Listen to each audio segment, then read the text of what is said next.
La Asociación Evangelística Luis Palau presenta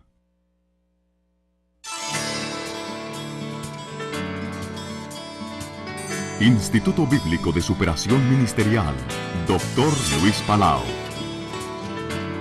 Muchos saludos, mis queridos consiervos en la obra del Señor. Les saluda Luis Palau con el placer de presentarles esta serie de estudios de superación ministerial en un curso de videocassettes especialmente preparado. Un curso bíblico avanzado, ágil y ameno, con un manual guía y libros de apoyo que le darán una nueva visión, que ampliarán sus conocimientos y que le otorgarán en forma práctica una gran cantidad de elementos que edificarán su vida y ministerio cristiano. Tengo el placer en este día de presentarles al doctor Luciano Jaramillo. Él nos va a dar dos cursos. Primero, exégesis bíblica. Segundo, panorama bíblico. El doctor Luciano Jaramillo es el director ejecutivo de la Sociedad Bíblica Internacional en el mundo de habla hispana. Fue secretario ejecutivo del Comité de Traducción de la nueva versión internacional de tan grande aceptación, y es un hombre que habla el español, el inglés, el francés, el latín y el griego. El profesor es un hombre de honor. Así que con nosotros el doctor Luciano Jaramillo. Con ustedes, el profesor Luciano Jaramillo, con la clase Panorama Bíblico. Bueno, en esta oportunidad vamos a estudiar una parte que es muy importante en la Biblia, y es una introducción general a los dos testamentos. La primera parte será centrada en el Antiguo Testamento.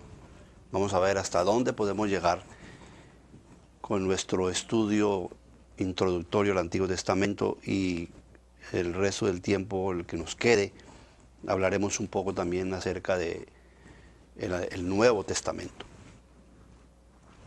Yo creo que para hacerlo de una manera pedagógica, sencilla, vamos a formularnos acerca del Antiguo Testamento 6 preguntas. Y vamos a tratar de responder esas 6 preguntas lo mejor posible. La primera pregunta es la que siempre se da en toda clase de ciencia, en toda clase de disciplina. Es una pregunta filosófica, pero práctica. Muchos piensan que la filosofía es algo por las nubes, por allá, metafísica, etcétera. No, la filosofía es lo más práctico del mundo. El niño, cuando apenas comienza a tener uso de razón, es filósofo ya. Y ustedes, padres que tienen experiencia, y madres, saben que el niño pregunta por el qué de las cosas. ¿Qué es esto, papá? ¿O qué es esto, mamá? ¿Y esto para qué? ¿Y esto y por qué? Las preguntas fundamentales, básicas, dijéramos filosóficas, y científicas a la vez. Entonces, ¿qué es el Antiguo Testamento? Es la primera pregunta. ¿Qué es realmente el Antiguo Testamento? La segunda pregunta es también muy sencilla, pero muy importante. ¿Cómo se compuso el Antiguo Testamento? Esta colección de libros que tenemos bajo el apelativo de Antiguo Testamento, ¿cómo fue que llegó a nosotros? Y vamos a ver que es interesante, pero no es fácil darle respuesta a esta pregunta. La tercera pregunta es ¿cómo se clasifican los libros del Antiguo Testamento? Porque el Antiguo Testamento es un conjunto de relatos, de historia, de literatura, de poesía, de profecía y muchas cosas más, muy variado ese conjunto, que debemos clasificarlo para mejor conocerlo y mejor estudiarlo. No podemos confrontar, por ejemplo, el estudio de la poesía bíblica como vamos a estudiar el estudio de la historia bíblica. Y ni siquiera la historia bíblica podemos estudiarla con los mismos parámetros, principios o claves con que se estudia la historia clásica o la historia secular. Vamos a ver que es una historia muy diferente la historia bíblica. No llena en sí la definición estricta, científica de la historia que conocemos y que como historia universal o historia de un determinado país, etc. Entonces hay que clasificar lo que se llama los diferentes géneros literarios de las Sagradas Escrituras. Y esto es fundamental en exégesis y en hermenéutica bíblica. Esto es fundamental. El estudio de los géneros literarios. Hay cantidad de géneros literarios en las Sagradas Escrituras. Entonces, ¿cómo se clasifican los libros y escritos del Antiguo Testamento? Es la tercera pregunta. La cuarta es acerca de los idiomas bíblicos. ¿En qué idioma se escribió la Biblia? Porque mucha gente hoy conoce la Biblia en su idioma, en español, y muchas veces en una traducción, en Reina Valera, la mayoría de los evangélicos. Y no se dan cuenta que el español es una de las lenguas que recibió ya bastante tardíamente una traducción bíblica. A partir del siglo XII, XIII comenzaron las primeras traducciones y Reina Valera es del siglo XVII. Luego había corrido mucha agua debajo de los puentes, como se dice, antes de que llegara la Biblia al español, y mucho más antes de que llegara Reina Valera. Y después ha recorrido mucho más agua, dijéramos, en cuanto al estudio bíblico, el estudio de la lingüística, las traducciones bíblicas. Entonces es muy importante estudiar, tener alguna noción de las lenguas bíblicas. ¿Qué significa cada lengua de estas? ¿Y por qué se escribió la Biblia en cada una de estas lenguas? Porque hay una razón, ¿no?, de las lenguas bíblicas. Entonces, ¿en qué idioma se escribió el Antiguo Testamento? Esa es la cuarta pregunta. La quinta es, ¿realmente a través de qué proceso estos libros revelados desde la muy antiguo y a través de muchos siglos, a través de qué proceso llegó a nosotros este cuerpo de literatura que nosotros llamamos Sagradas Escrituras? ¿Cómo han llegado a nosotros? Esa es la quinta pregunta. Y por último, vamos a hablar de las traducciones bíblicas, las traducciones del Antiguo Testamento, y tener alguna orientación acerca de ellas, cómo se hacen, desde cuánto hay una historia supremamente interesante en cuanto a las traducciones bíblicas, que se remonta a siglos antes de Jesucristo, pero que sigue vigente hasta el día de hoy porque se continúan haciendo traducciones de la Biblia hoy en día, ¿no? Y es realmente, la traducción bíblica es un desafío, es un ministerio poco conocido y por eso poco apreciado. Sin embargo, es el ministerio primordial, lo llamo yo. En esa revistica que yo les entregué al principio hay un editorial mío que dice el ministerio primordial. Sin la traducción bíblica no se puede hacer ningún otro ministerio y nadie se da cuenta de eso. Si ustedes, por ejemplo, están esta noche aquí o van a su iglesia y no tienen la Biblia en español, ¿qué hacen? No se puede predicar, nadie lo va a entender, no se puede enseñar, no se puede evangelizar, los textos no están en español. Los que hemos tenido alguna experiencia misionera, por ejemplo, con tribus indígenas, aunque sea ocasionalmente, nos damos cuenta de la tremenda limitación que se tiene cuando no se tiene el texto bíblico en la lengua que habla la gente. Entonces hablaremos en la última parte acerca de las traducciones bíblicas. Como ustedes ven, aquí hay un panorama bastante amplio. Yo no sé qué tanto tiempo nos va a dar, pero vamos a tratar de completar lo del Antiguo Testamento porque mucho de eso también se refiere al Nuevo. Y a ver qué podemos hacer del Nuevo, si alcanzamos. Entonces la primera pregunta es, ¿cuál es la primera pregunta? Ayúdenme. ¿Qué es el Antiguo Testamento? ¿No? Y como ustedes saben, se puede definir una realidad o una obra de muchas formas, ¿no? Por ejemplo, podemos dar una definición teológica del Antiguo Testamento en relación con el propósito y la realidad de este libro, que describe este libro, de relación de un Dios único, que llama a un pueblo, con quien hace una alianza, y de eso se trata. Entonces, teológicamente, podemos hablar que es el libro de la alianza, el libro del pacto, el libro de la alianza establecida entre Dios e Israel, ¿no? O entre Dios y su pueblo, si usted quiere una definición mucho más amplia para que abarque los dos testamentos, puede decir que la Biblia en general es el libro de la alianza, el libro de los dos pactos de Dios con su pueblo. ¿Por qué? Porque el pueblo de Dios en el Antiguo Testamento era Israel. Pero al llegar Jesucristo, fundó la iglesia, Israel ya se inhabilitó para ser el pueblo de Dios.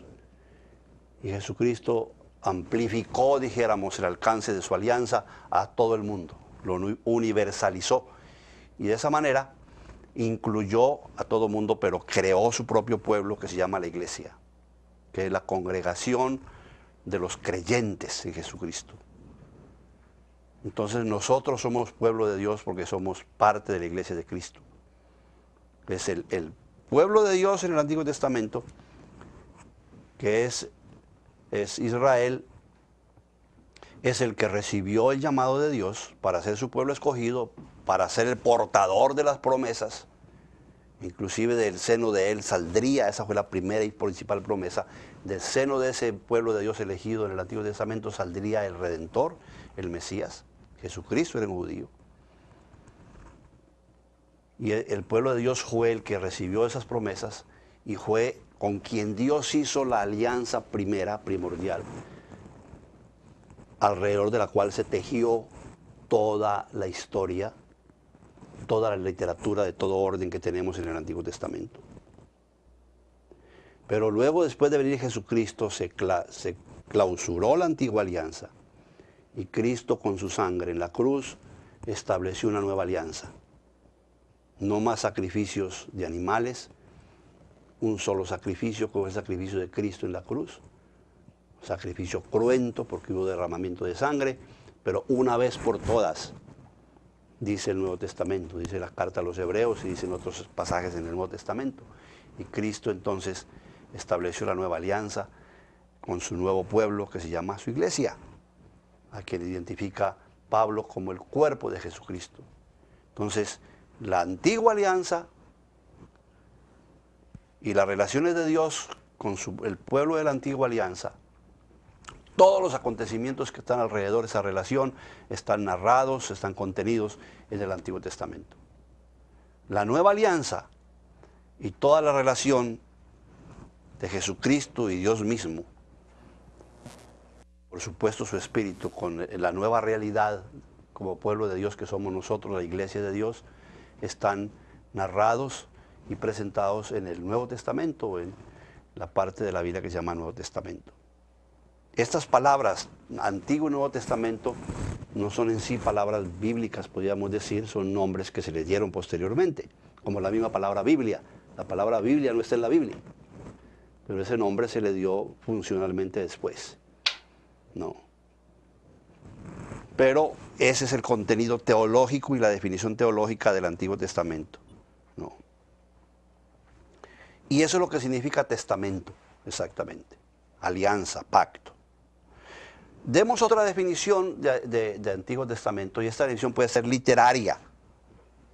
Ya la hemos mencionado para describir la definición teológica. La definición literaria es el Antiguo Testamento es el conjunto de libros que recogen las experiencias humanas del pueblo de Dios y de muchos otros pueblos en su relación con este mismo Dios. Entonces, ya la definición aquí es como un libro, aunque no es un libro, sino una biblioteca. Una biblioteca de 39 libros, hablando del Antiguo Testamento, que recogen esas experiencias en la realización de la alianza. Entonces, hablamos de un conjunto de libros. Ahora, si usted, cuando decimos cuántos libros, ahí ya nos metemos en otro problema. Si usted va hablando a evangélicos, y aquí somos evangélicos todos, decimos 39 libros. Pero si usted va a hablar a católicos o habla a los católicos, van a decir que son 47 libros. Porque para ellos hay más libros en el Antiguo Testamento. Entonces ahí entra lo que es el problema del canon bíblico, cómo se canonizaron los libros, que quiere decir cómo una comunidad creyente admitió que tal o cual libro era revelado e inspirado. Y lo hizo parte, dijéramos, de su tesoro de fe, de su manual de orientación para la vida. Y entonces tenemos los diferentes cánones. ¿No? Pero nosotros, los evangélicos, como los judíos de Palestina, no todos los judíos palestinenses que admitían la autoridad constituida de Jerusalén, en Jerusalén el templo y todo, nos hemos quedado por seguridad con ese canon corto del Antiguo Testamento, que son los 39 libros. No. Estos libros, como hemos dicho ya, son de carácter diverso. Son de carácter narrativo, hay cantidades de narraciones, pequeñas historias, anécdotas, aún pequeños algunos que otros mitos, muchas parábolas.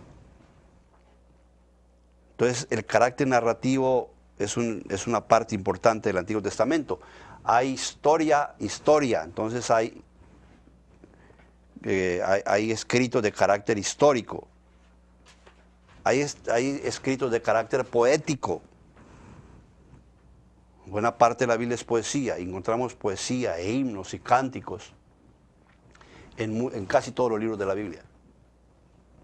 Hay docenas de himnos, por ejemplo, en el Éxodo, en el Pentateuco y en el Nuevo Testamento. En el Apocalipsis tenemos cantidades de himnos. Posiblemente que el pueblo de Dios en una otra época los utilizó como parte de su alabanza y entonces se incrustaron para ilustrar o para proyectar alguna verdad dentro de uno u otro libro de la Biblia, ¿no? Hay escritos de carácter pedagógico, de enseñanza, que llaman los libros didácticos, ¿no? Y estos escritos de carácter pedagógico forman un cuerpo de literatura muy especial. Por ejemplo, todos los libros sapienciales que hablan de la sabiduría, que es una parte importante de la Biblia, por lo general son pedagógicos. El libro de los Proverbios, el libro del Eclesiastés. Y hay partes pedagógicas en muchas partes de las Escrituras, donde hay enseñanzas. Por eso los evangelios, aunque son históricamente hablando, son historias sui generis, sin embargo, en gran parte también son didácticos, son libros didácticos porque hay muchas enseñanzas. Cristo es un maestro. Las cartas de Pablo y las otras cartas son libros pedagógicos, son libros didácticos de enseñanza. Pero lo interesante de todos estos libros es que aún con toda esta variedad de géneros literarios, su procedencia es también supremamente variada. Entonces tenemos libros que posiblemente comenzaron a escribirse 2 siglos, siglo y medio antes de Jesucristo. Hay partes en la Biblia que son de la edad de piedra. No tenemos fechas de cuándo se comenzó a escribir la Biblia, no tenemos fechas. Pero sabemos que hay trozos de la Biblia que son supremamente antiguos. Si usted me pregunta, por ejemplo, por los Salmos, se atribuyen los Salmos a David, pero no los escribió David todos, por supuesto. Ahí en el mismo Salmo se identifican otros autores. Y David es del siglo X antes de Cristo, más o menos el año 1900 y tanto. Es el reinado de David, que David fue el que realmente unió todas las tribus, conquistó a Jerusalén, que antes era una ciudad filistea, la capital de los filisteos, conquistó a Jerusalén y la hizo la capital del pueblo de Dios y unió a todo el pueblo de Dios y por fin venció a todos sus enemigos. David fue la culminación de todas las promesas en el sentido de la conquista de la tierra prometida. Y por primera vez las 12 tribus se unieron, porque antes luchaban 3, 4, 5, 6 tribus contra determinados enemigos, los filisteos, los amorreos, lo que fuera, pero con David se unieron todas las tribus, se conquistó a Jerusalén y ahí puso su capital David. Y de ahí para adelante, por eso es tan importante David. Bueno, pero hay salmos muy posiblemente de 2, 3 siglos antes de David, que fueron tomados de la literatura de los pueblos circundantes, como el Salmo 29, por ejemplo, y que fueron, dijéramos, usando una palabra del Nuevo Testamento, rebautizados esos salmos, refocilados, reencauchados, decimos en Colombia, ¿no? Y para aplicárselo a Yahvé, un himno que se cantaba a un dios pagano, como Baal, por ejemplo. Y Baal es un dios antiquísimo, y se llamaba Baal Dios de dioses, y esa expresión se la robó el pueblo de Dios y se la dio a Yahvé. No es Baal el dios de dioses, porque era el papá de todos los dioses, entre todo ese panteón de dioses que había. Dice, no, el verdadero Dios de dioses es Yahvé. Entonces pasó a ser Yahvé el Dios de dioses. Y ese Salmo 29 es dedicado a Yahvé. Por eso se repite el nombre de Yahvé 13 veces en ese himno, para que no quede duda. Se quita el nombre de Baal 13 veces y se manifiesta el poder inmenso e infinito de Dios, y sobre todo de la voz de Dios, de la palabra de Dios. Para mí también es un himno de la palabra del Señor. Pero eso es un salmo, estaba hablando del 29, un salmo supremamente antiguo. Pero hay salmos que son 4, 5, 6 siglos después. Los salmos no se escribieron 150 salmos de un solo tiro, sino que se fueron componiendo a través de toda la experiencia religiosa y espiritual del pueblo con su Dios. Entonces hay salmos del tiempo del exilio. Estamos hablando del siglo VI, el siglo VI antes de Cristo. Y posiblemente hay algunos salmos post-exílicos, aún más cercanos a Jesucristo, ¿no? Y el libro de los salmos, después de muchas ediciones, se fue con... Y hay otros salmos que no están en los 150 salmos, ¿no? No entraron a los salmos y no formaron parte del libro de los salmos. Como ustedes ven, entonces, se redactó a través de un proceso histórico dentro de muchas culturas. Hay más de media docena de culturas diversas en las Sagradas Escrituras, en el Antiguo Testamento nomás. Ya les dije que la primera era una precultura de la Edad de Piedra, cuando todavía no había escritura completa, sino se estaba apenas balbuceando para transmitir los conocimientos por escrito. Entonces, la primera revelación, y por mucho tiempo, fue oral. La Biblia primero se reveló oralmente, porque el pueblo semita y los pueblos orientales eran pueblos de tradición oral, no de tradición escrita, porque la lengua se estaba apenas desarrollando como escrita, ¿no? Y los materiales de escritura eran supremamente elementales. De manera que estamos en la cultura de la Edad de Piedra, ni siquiera la de bronce ni la de hierro.